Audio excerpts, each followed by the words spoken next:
ঘুম থেকে উঠে দেখি মর্নিংটা কিন্তু আজ সত্যিই গুড। এরকম মেঘে মোড়ানো বৃষ্টি ভেজা সকাল আমার কিন্তু ভীষণ প্রিয়। কিন্তু তাতে আর কি, রোজকার রুটিনকে তো আর ফেলে দেওয়া যাবে না। তাই রেডি হয়ে চললাম ডিউটি। হ্যালো এভরিওয়ান, আমি সুস্মিতা।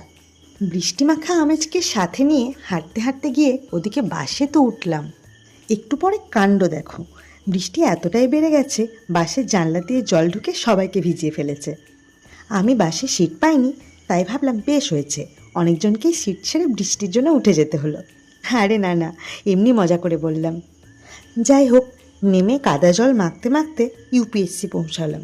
তারপর এক এক করে শনিবারের সমস্ত কাজকর্ম রিপোর্ট শেষ করে বেরিয়ে পড়লাম বাড়ি ফেরার উদ্দেশ্যে। সঙ্গী সাথীদের সবাইকে টাটা করে উঠে পড়লাম বাসে।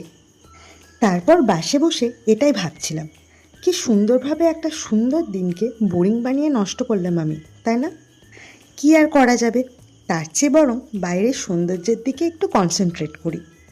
এই করতে করতেই ঠিকানায় পৌঁছে বাস থেকে নেমে দেখি বাবা নিতে এসেছে। যাই এবার বাড়ি। শুরুতে ভাবলাম সুন্দর একটা দিন কাটাবো, কিন্তু সেই একঘেয়ে বোরিং দিনই আমার কপালে জুটলো। যাই হোক, আজ তাহলে টাটা।